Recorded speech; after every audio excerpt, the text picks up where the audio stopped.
अस्सलाम वालेकुम first year बेटे। अपने लास्ट लेक्चर में मैंने आप लोगों को बैक्टीरियोफेज के बारे में जो है वो स्टडी करवाया था। बैक्टीरियोफेज को हमने डिटेल से जो है वो स्टडी किया था।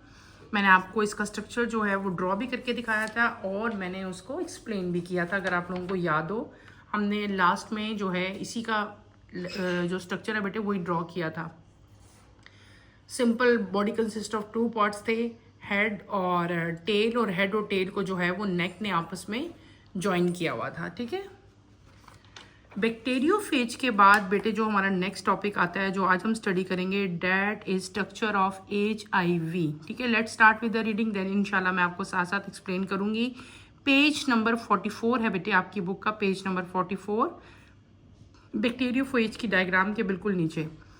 Structure of HIV, human immunodeficiency virus HIV belong to the group class retroviruses. It is a special group of animal viruses. Retroviruses contain RNA and their capsid. These structures are surrounded by lipid-rich envelope. The envelope also comprising glycoproteins spikes which help the virus identity and bind to its target. They are spherical in form and are about 100 nanometer in diameter. The most distinguished character of retroviruses is the presence of specific enzyme reverse transcriptase. This enzyme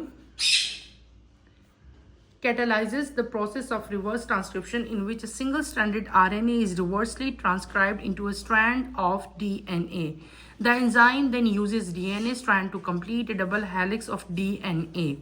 HIV is responsible for the disease AIDS, acquired immunodeficiency syndrome. AIDS weakens the immune system of the patient. The disease is fatal because no one can survive without immune system to defend against other viral and bacterial infection. The disease was first reported in 1981 and the patient were found homosexual. Later on, AIDS was discovered in non-homosexual patient too who had received blood or blood product from other AIDS patient. In 1984, it was discovered that the agent causing AIDS was a virus. In 1986, the AIDS causing virus was given the name human immunodeficiency virus, HIV. It is the host specific virus. It can multiply in monkeys and do not cause AIDS in them. हमने जो next virus पढ़ा बेटे, हमने पहले क्या पढ़ा था? हमने पढ़ा था वायरस का जर्नल स्ट्रक्चर। ठीक है, जर्नल स्ट्रक्चर के बाद हमने क्या स्टडी किया था? हमने स्टडी किया था आपके पास जो मैंने बताया था आपको T4 फेज का, जो T4 फेजेस बैक्टीरियोफेज थे उनको हमने डिटेल से पढ़ा था। आज जो टॉपिक मैंने अभी रीड आउट किया, that is structure of HIV। HIV क्या है बेटे? ये एब्रीवेशन है किसकी? आप लोगों ने नाम सुना होगा एड्स का। तो जो वो वायरस जो एड्स कॉज करता है, ठीक है, उसको हम लोग क्या कहते हैं? HIV कहते हैं। HIV एब्रीवेशन है ह्यूमन इम्यूनो डेफिशिएंसी वायरस की। ठीक है, जिसको हम लोग, वो एक बड़ा नाम है तो हम लोगों ने उसको क्या किया, एब्रीवेटेड फॉर्म में जो है शॉर्ट फॉर्म में लिख लिया HIV। H for human, I for immuno deficiency and V for virus. ये वाला वायरस जो है बेटे स्पेशल ग्रुप है, उससे बिलोंग करता है। उस ग्रुप का नाम क्या है? रेट्रोवायरसेस है। ठीक है, ये ग्रुप जो है, इस ग्रुप को हम लोग एनिमल वायरसेस भी कहते हैं क्योंकि इसमें जितने भी वायरस शामिल हैं वो तमाम के तमाम जो हैं वो एनिमल्स में डिफरेंट टाइप की डिजीजेज जो है वो कॉज करते हैं। रेट्रोवायरसेस जो हैं इनके अंदर RNA होता है और RNA के कैप्सिड जो हैं वो प्रेजेंट होते हैं। What are capsids? अभी इस लास्ट स्ट्रक्चर में मैंने आपको पढ़ाया था कि कैप्सिड क्या होते हैं। आउटरमोस्ट कवरिंग है। अगर आप इस डायग्राम पे देखो बेटे, यहाँ पे हेड रीजन में दो चीजें शामिल थी ना, एक कोर था, एक क्या था? कैप्सिड था। कोर के अंदर DNA या RNA प्रेजेंट था और उसको सराउंड किसने किया हुआ था? कैप्सिड ने। तो इस केस में जब हम HIV पढ़ रहे हैं, जब हम रेट्रोवायरस पढ़ रहे हैं, तो यहाँ पे जो कोर है डैट इज RNA और उसका जो है कैप्सिड, यानी कि हेड रीजन में दो चीजें प्रेजेंट होंगी। एक बेटे RNA प्रेजेंट होगा और एक क्या होगा? उसका कैप्सिड जो है वो प्रेजेंट होगा। और इस कैप्सिड को और RNA को कंबाइनली हम लोग क्या कहेंगे? हेड कहेंगे। These structures are surrounded, और ये जो स्ट्रक्चर्स हैं दोनों कौन से मैंने बताया बेटे? जो पूरा हेड रीजन है, यानी कि कैप्सिड भी आ जाएगा, उसके अंदर RNA भी आ जाएगा, ये सराउंडेड हैं बाय स्पेशल एनवेलप। यानी कि आप यूं भी कह सकते हो, मेम्ब्रेन तो नहीं हम उसको कहेंगे, वो तो फॉल्स मेम्ब्रेन है ना एक, लेकिन मेम्ब्रेन लाइक स्ट्रक्चर है जिसको हम लोग क्या कहते हैं? एनवेलप कहते हैं। वो एनवेलप किस चीज का बना हुआ है बेटे? लिपिड का बना हुआ है। क्लियर हो गया? जो रिट्रोवायरस है, हम रिट्रोवायरस का पढ़ रहे हैं कि इसका जो हेड रीजन है, इसके इर्द गिर्द जो है बेटे एक एनवेलप प्रेजेंट है, और वो एनवेलप जो है वो किसका बना हुआ है, लिपिड का बना हुआ है। ये एनवेलप जो है it consist of glycoprotein spikes. Spikes का मतलब होता है कांटों की तरह के छोटी छोटी ऐसे स्ट्रक्चर जो हैं इसकी एक कवरिंग के ऊपर से जो है वो बाहर निकले होते हैं, जिनको हम लोग क्या कहते हैं, ग्लाइकोप्रोटीन स्पाइक्स कहते हैं। और ये स्पाइक्स जो हैं यही वायरस की जो आइडेंटिफिकेशन के लिए भी जो है वो काम आते हैं, कि मतलब ये स्पाइक्स को देख के आप फौरन से पहले आइडेंटिफाई कर सकते हैं कि ये वायरस जो है ये HIV वायरस है। और दूसरा क्या है, इसका मेन स्ट्रक्चर क्या है कि जब ये अपने होस्ट सेल के साथ जब इसने अटैक करना है तो ये उसके साथ अपने जो स्पाइक्स हैं उन्हीं की वजह से जो है वो उसको बाइंड अप करता है, उसके साथ अटैच होता है। जो HIV का जो वायरस है उसका स्ट्रक्चर जो है बेटे वो क्या है, स्फेरिकल है, यानी कि सर्कल में राउंड शेप है, और उसका जो साइज है वो क्या है, 100 नैनोमीटर जो है उसका डायामीटर है। और इसका जो मेन एक स्पेसिफिक करेक्टर है जो कि HIV के वायरस को दूसरे वायरस से डिफरेंट करता है, वो क्या है बेटे, इसके अंदर स्पेसिफिक एक स्पेशल टाइप का एंजाइम प्रेजेंट होता है। उस एंजाइम को हम लोग क्या कहते हैं, रिवर्स ट्रांसक्रिप्टेज। क्या कहते हैं, रिवर्स ट्रांसक्रिप्टेज। ये आपने अच्छी तरह से इसका नाम याद रखना है। इस एंजाइम का मेन फंक्शन क्या है कि ये ट्रांसक्रिप्शन यानी कि जो प्रोसेस है ट्रांसक्रिप्शन का उसको क्या करता है, ये कैटलाइज करता है। कैटलाइज का मतलब होता है टू स्पीड अप, ठीक है, स्पीड अप करता है उस रिएक्शन को। और आपके पास क्या होता है कि सिंगल स्ट्रैंड RNA जो है बेटे वो ट्रांसक्राइब्ड हो जाते हैं किसमें, into single strand of DNA, ठीक है। इसके अलावा ये एंजाइम क्या करता है, फिर जब सिंगल स्ट्रैंड RNA किसमें ट्रांसक्राइब्ड हो गए, मैंने क्या बताया, सिंगल स्ट्रैंड RNA ट्रांसक्राइब्ड हो जाते हैं इनटू सिंगल स्ट्रैंड DNA। अब ये जो DNA बन गए हैं तो ये एंजाइम जो हमारा ट्रांसक्रिप्टेज एंजाइम था, ये एंजाइम इस DNA स्ट्रैंड को यूज करेगा, और फिर क्या हो जाएगा, DNA स्ट्रैंड से जो है double helical structure of DNA strand जो है वो कंप्लीट हो जाएगा। HIV जो है डिजीज बेटे, ये HIV तो वायरस है ना, HIV वायरस जो है वो कौन सी डिजीज जो है उसके लिए रिस्पॉन्सिबल है, that disease is known as AIDS. आप सब लोग इसके नाम से तो बेटे फैमिलियर हो गए, बहुत ज़्यादा फेटल डिजीज है, सबको पता होगा इस बीमारी का, AIDS एड्स। इसका किस चीज़ की एब्रीवेशन है, A for acquired, I for immunodeficiency and S for syndrome, यानी कि एक्वायर्ड इम्यूनोडेफिशिएंसी साइंड्रोम ये डिजीज़ है एड्स। एड्स जो है बेटे बहुत ज़्यादा खतरनाक तो नहीं कह सकते, बल्कि ये तो फेटल डिजीज़ है। जिसको भी एड्स होता है अल्टीमेटली क्या होता है, उस पेशेंट की डेथ हो जाती है। एड्स करता क्या है, एड्स आपकी बॉडी का जो इम्यून सिस्टम है उसे डिस्ट्रॉय कर देता है, इम्यून सिस्टम को ख़त्म कर जाता है। और इम्यून सिस्टम क्या है, इम्यून सिस्टम मैंने आपको पहले ही बताया, हमारी बॉडी का immune system act like army. जिस तरह एक आर्मी एक कंट्री की बिल्कुल केयर कर रही है, उसकी प्रोटेक्शन उसको दे रही है, इसी तरह हमारी बॉडी का इम्यून सिस्टम भी हमें प्रोटेक्शन देता है अगेंस्ट डिफरेंट पैथोजेंस, ठीक है। जितने भी पैथोजेंस हैं, जितने माइक्रो ऑर्गेनिज्म हैं, चाहे वो फंगस हैं, चाहे वो बैक्टीरियल इन्फेक्शन है, वायरल इन्फेक्शन है, उनके अगेंस्ट हमारी बॉडी को प्रोटेक्ट कर रहा होता है। हम एक फाइट मैकेनिज्म जो है बॉडी में स्टार्ट हो जाता है जब कोई पैथोजेंस आप पे अटैक करते हैं। लेकिन जब एड्स होती है तो आपकी बॉडी का इम्यून सिस्टम बहुत ज़्यादा वीक हो जाता है, इतना वीक होता है कि अल्टीमेटली आपका इम्यून सिस्टम जो है वो क्या हो जाता है, डिस्ट्रॉय हो जाता है, ख़त्म हो जाता है।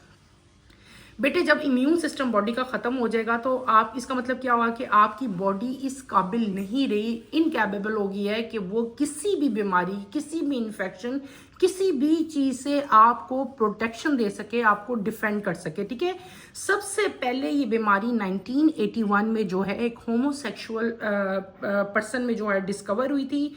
तो उस वक्त तो यही लग रहा था कि ये होमोसेक्सुअल ही को कॉज होगी, लेकिन फिर क्या हुआ, आहिस्ता आहिस्ता कुछ सालों बाद एड जो है नॉन होमोसेक्सुअल पेशेंट को भी जो है उसमें भी नज़र आना शुरू होगी जब उसने ब्लड लिया डिफरेंट एड्स पेशेंट्स का।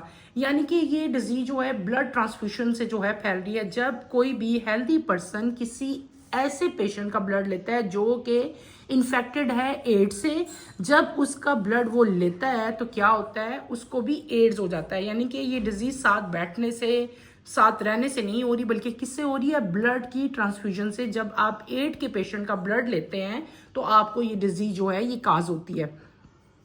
1984 में, मैंने आपको पहले बताया था 1981 में फर्स्ट टाइम ये डिजीज डिस्कवर हुई थी, ठीक है, ये इन्फेक्शन का पता चला था। 1984 में नई आगे डिस्कवरी हुई, क्या डिस्कवरी हुई कि हमें उस वायरस का पता चला जो कि एड्स काज कर रहा था। इससे पहले ये चीज़ पता नहीं थी। ये पता था कि ये बीमारी हो रही है, इसके ये सिम्टम है और पेशेंट की जो है वो डेथ हो जाती है, ये चीज़ पता थी। लेकिन 1984 में ये चीज़ डिस्कवर होगी कि एड जो है ये एक वायरस की वजह से जो है वो कॉज होता है, लेकिन अभी ये भी नहीं पता था कि वो ये वायरस कौन है।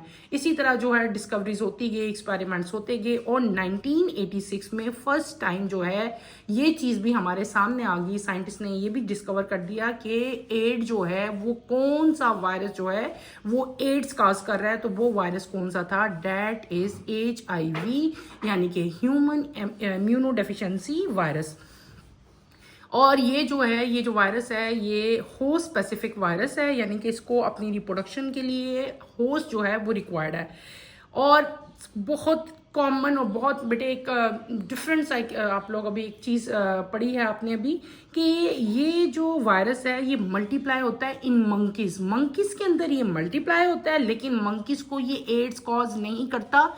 ये एड्स किसको कॉज करते हैं? ह्यूमन बीइंग को, इंसानों को। ये बात आपने याद रखनी है।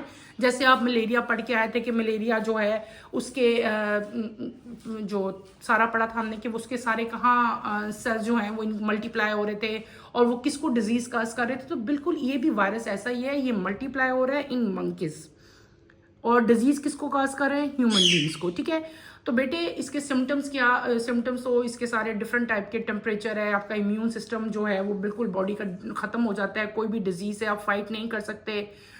टेम्परेचर और जो है फ्लू, डिजीनेस, ये सारे इसके सिम्टम्स हैं। और इसकी कोई भी अभी तक जो है कोई भी इसका प्रॉपर ट्रीटमेंट अभी तक नहीं आया। अल्लाह करे ऐसा ट्रीटमेंट कोई आ जाए और बहुत सारे पेशेंट जो हैं वो इससे बच सकें।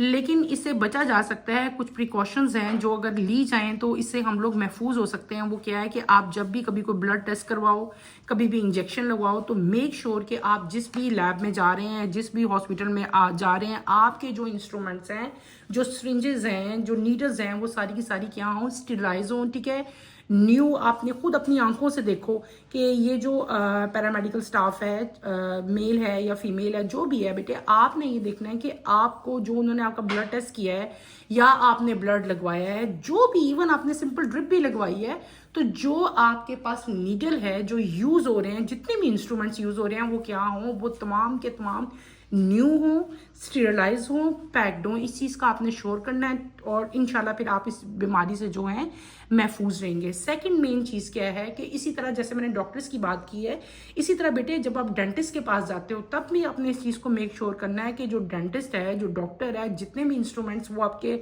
ओरल कैविटी में यूज़ कर रहा है, वो भी सारे के सारे क्या हों? स्टेरिलाइज हों। ठीक है, क्लियर हो गया? और क्या चीज़ है स्पेशली बॉयज़ के लिए कि जब वो अपनी कटिंग करवाते हैं, हेयर कट करवाते हैं, देन अपनी हेयर कटिंग करवाते हैं, अपनी शेव करवाते हैं, तब भी बेटे आप लोगों ने इस चीज़ को मेक श्योर करना है कि जो उस पर्सन ने जो भी वो यूज़ कर रहा है, रेजर यूज़ कर रहा है, सीजर यूज़ कर रहा है, वो क्या करें? वो स्टेरिलाइज हो। ठीक है, इस केस में बेटे आप इस डिजीज़ से जो है वो अपने आप को महफूज रख सकते हैं। तो केयर बहुत ज़रूरत है, बहुत ज़्यादा रिक्वायर्ड है केयर, क्योंकि इस बीमारी का कोई इलाज नहीं है, सिर्फ और सिर्फ प्रिकॉशंस हैं और प्रिकॉशंस पे अमल करते हुए ही हम इससे बच सकते हैं। सबसे दी एंड प्रिकॉशन, सबसे मोस्ट जो है, खुदा ना खास्ता कभी आपको ब्लड लगवाना पड़ता है, कोई एक्सीडेंट हो जाता है, कोई ऐसी इंजरी हो जाती है, तो आपने हमेशा इस चीज़ की 100% गारंटी रखनी है कि जो ब्लड आपको लग रहा है वो ब्लड जो है HIV टेस्टेड हो, उस नेगेटिव हो। ठीक है, तब आपने वो ब्लड जो है लगवाना है। ये सारी प्रिकॉशंस थी, सिम्टम्स थे। हमने जो है HIV, मैंने आपको सारा का सारा जो है वो बताया कि वो वायरस का स्ट्रक्चर कैसा होता है, किस तरह का वो वायरस होता है, हमने डिटेल से पढ़ा। यहाँ पे अगर आप लोग आते हो तो आपकी बुक में HIV का स्ट्रक्चर दिया हुआ है, डेट इज़ वेरी इजी, इसलिए मैं इसको ड्रॉ नहीं करी। मैंने आपको बताया था कि इसकी शेप जो है वो स्फेरिकल है HIV की, तो बेटे दिस इज स्फेरिकल शेप। ये सर्कल में आपको नजर आ रहा है, अगर आप गौर करो तो यहाँ पे आपको मैंने आपको बताया था कि इसके आउटर मोस्ट में क्या चीज़ है, स्पाइन्स प्रेजेंट है, स्पाइन लाइक स्ट्रक्चर है। देखो तो ये स्पाइन लाइक स्ट्रक्चर प्रेजेंट है जो बना हुआ है किसका, ग्लाइकोप्रोटीन का बना हुआ है। और हमने एक और चीज़ भी पढ़ी थी कि इसके जो कैप्सिड है और जो कोर है उसके इर्द गिर्द एक एनवेलप भी प्रेजेंट है, ठीक है। तो बेटे ये वो एनवेलप प्रेजेंट है, ये स्पाइंस प्रेजेंट है, और सेंटर में क्या चीज़ प्रेजेंट है बेटे, सेंटर में कैप्सिड है। कैप्सिड के अंदर जो है इसका क्या है, स्ट्रक्चर प्रेजेंट है जो कि कोर है। कोर के अंदर पहले आरएनए था, आरएनए के अंदर जो ट्रांसक्रिप्शन हुई और रिवर्स ट्रांसक्रिप्टेज हुआ और आरएनए कन्वर्ट हो गया किसमें, डीएनए में। डीएनए के फिर डबल हेलिक्स जो है वो बन गए। और ये सारा का सारा जो आपको स्क्रीन पे स्ट्रक्चर नजर आ रहा है, this is structure of HIV। HIV मैंने आपको आज कंप्लीट करवा दिया। यहाँ पे एक बड़ी इंपॉर्टेंट इन्फॉर्मेशन, ये स्ट्रक्चर आपने करना है, ये स्ट्रक्चर आपके पेपर्स में आता है, बहुत ईजी है, इसलिए मैं इसको ड्रॉ नहीं करी, आप लोग खुद ही इसको देख के ड्रॉ कर सकते हैं। यहाँ पे अगर आप आए बेटे, यहाँ पे बड़ी इंपॉर्टेंट इन्फॉर्मेशन लिखी हुई है। Experts have concluded that HIV originated in the jungles of Africa among wild chimps. Evidence suggests that a form of this virus entered human species and became HIV by the way of monkey bites and ingesting monkey meat and brains. Expert यानी कि जो scientist हैं, एक शुरू में बेटे जब कोई चीज़ मतलब अभी फाइंड आउट नहीं होती, डिस्कवरी नहीं होती, साइंटिस्ट क्या करते हैं, वो अंदाज़ा लगाते हैं। तो साइंटिस्ट का ये उनकी कंक्लूजन थी, उन्होंने क्या कंक्लूड किया था कि जो HIV वायरस है बेटे ये ओरिजिनेट हुआ है कहाँ से, अफ्रीका के जंगलों से। मैंने आपको बताया था ना कि इसका नंबर मल्टीप्लाई कहाँ होता है, मंकीज के अंदर। तो HIV जो है ये ओरिजिनेट हुआ है अफ्रीका के जंगल से, जहाँ पे वाइल्ड चिंपैंजीज जो हैं वो थे। तो वाइल्ड चिंपैंजीज के अंदर जो है ये वायरस था और वहां से एंटर हुआ ह्यूमन बींग्स में। अब मंकी से ह्यूमन बींग में कैसे एंटर हुआ, तो दो रीजन हो सकते हैं, या तो इंसानों को मंकीज ने बाइट किया, ठीक है, तो मंकीज में HIV वायरस आ गया। दूसरा क्या हो गया कि इंसानों ने मंकीज को खाया, जब उन्होंने मंकीज को ईट किया तो उनके मीट के और अंदर जो है ऑलरेडी और ब्रेन के अंदर वायरस था जो कि ह्यूमन बींग्स में जो है वो ट्रांसफर हो गया, और इस तरह ह्यूमन बींग्स के अंदर जो है HIV वायरस आ गया और from one person to another फिर ये जो है ट्रांसफर होना शुरू हो गया।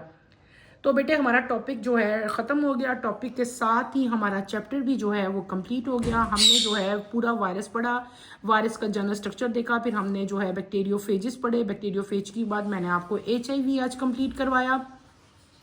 इस पूरे चैप्टर में बेटे if you feel any problem, अगर आपको कोई भी प्रॉब्लम होती है then feel free to ask any question. बहुत इजी चैप्टर था, बहुत छोटा भी था, जल्दी से ख़त्म हो गया। इस चैप्टर के एंड पे मैं आप लोगों को थोड़ी सारी पिक्चर्स दिखाना चाह रही हूँ बैक्टीरिया की, ताकि आपको फर्दर जो है वो क्लैरिटी आ जाए कि बैक्टीरिया के जो डिफरेंट हमने ग्रुप्स पढ़े थे वो मतलब किस तरह हैं। सारा कुछ मैं एक दफ़ा आपको उनसे गो थ्रू करवाना चाह रही हूँ। तो बेटे हम ये भी एक दफ़ा जाते जाते देख लेते हैं। ये जो आपको स्क्रीन पे स्ट्रक्चर शो हो रहा है, this is journal structure of bacteria. ये बैक्टीरिया का जर्नल स्ट्रक्चर है जो कि मैंने आपको अगर याद हो तो ड्रॉ करके भी दिखाया था बेटे। ये स्ट्रक्चर, इसकी हमने ड्राइंग भी की थी ना, जर्नल स्ट्रक्चर बैक्टीरिया का मैंने ड्राइंग भी की थी और मैंने इसकी लेबलिंग भी की थी। ये वही स्ट्रक्चर है, जर्नल स्ट्रक्चर है किसका बेटे, बैक्टीरिया का। बैक्टीरियल स्ट्रक्चर क्लियर हो गया। ये सारे न्यूक्लियाइड, साइटोप्लाज्म, मेम्ब्रेन, राइबोसोम, पिलाई और जो है सारा फ्लैजिला जो है ये प्रेजेंट है। क्लियर है। नेक्स्ट स्ट्रक्चर पे अगर आप पाते हो तो बैक्टीरिया को शेप्स के लिहाज से हमने 3 मेन क्लासेस में डिवाइड किए। एक है कॉक्साई, एक है बेसिलाई और एक कौन सी है, स्पायरल। स्पायरल्स की शेप्स स्पायरल लाइक है, ये चेन्स लाइक है, और ये आपकी स्फेरिकल शेप है। 2 मिले होंगे तो डिप्लो होंगे, ज़्यादा होंगे तो स्ट्रेप्टो होंगे, 4 होंगे तो टेट्रेड होंगे, और अगर पूरा बंडल होगा तो उसको क्या कहेंगे, स्टेफलो कोकस कहेंगे। और ये जो है जो इस तरह की फॉर्म में होंगे 8 होंगे, इसको हम लोग क्या कहेंगे, सार्सिना कहेंगे। ठीक है। इसी तरह रॉड शेप है, रॉड शेप को भी उनकी शेप की बेस पे कि अगर एक सिंगल रॉड है और अगर 4 रॉड जुड़े हुए हैं तो क्या कहेंगे, चेन ऑफ बैसिलस कहेंगे, फ्लैजिलेटेड रॉड्स कहेंगे। अगर स्पायरल शेप है तो वो भी अगर एक है और अगर एक फ्लैजिला प्रेजेंट है, एक में ज़्यादा फ्लैजिला है और एक में बहुत सारे जो है कंबाइन हो गए हैं, तो ये हमने उनकी शेप की बेसिस पे उनकी क्लासिफिकेशन कर दी। नेक्स्ट अगर आप आओ स्क्रीन पे देखो तो बेटे यहाँ पे आपको वो बैक्टीरिया नज़र आ रहे हैं जो कि ह्यूमन बीइंग में डिजीजेस कॉज करते हैं। They are pathogens. ये वो बैक्टीरिया आपको नज़र आ रहे हैं, ये आपके कोर्स में नहीं थे, मैंने जस्ट आपको एक इन्फॉर्मेशन देने के लिए बता रही हूँ बेटे। ये तमाम के तमाम वो बैक्टीरिया हैं जो आपको स्क्रीन पे आप लोग देख रहे हो। ये बैक्टीरिया ह्यूमन बीइंग के अंदर डिफरेंट टाइप की डिजीज़ जो है वो कॉज करते हैं, ठीक है। ये तो आपने पढ़ा था ना, अभी आप पढ़ के भी आए हो, माइकोबैक्टीरियम ट्यूबरक्लोसिस, जो ट्यूबरक्लोसिस जो है वो जो है कॉज करता है, ठीक है। क्लियर हो गया। नेक्स्ट पे अगर आप चलो तो बेटे सबसे पहले जो ग्रुप मैंने आपको पढ़ाया था ओमनीबैक्टर, ठीक है। ये उनकी जो है पिक्चर है उस बैक्टीरिया की, ठीक है। फिर आपके पास नेक्स्ट आपके आ जाते हैं साइनोबैक्टीरिया। साइनोबैक्टीरिया आपको मैंने पहले ही बताया था कि दे आर ऑटोट्रॉफ, फोटोसिंथेटिक है, अपनी फूड खुद प्रिपेयर कर सकते हैं। They are green in colour, ठीक है। ये क्या है, ये साइनोबैक्टीरिया हैं, फिलामेंटस हैं, फिलामेंट की फॉर्म में जो है ये आपको नजर आ रहे हैं। नेक्स्ट आपकी स्क्रीन पे नजर आ रहे हैं माइकोप्लाज्मा। क्या है ये, माइकोप्लाज्मा बैक्टीरिया हैं। नेक्स्ट अगर आप आओ, दे आर स्पायरोकीट्स। ये क्या चीज़ है बेटे, स्पायरोकीट्स हैं, स्पायरल शेप है देखो इनकी, दे आर स्पायरोकीट्स।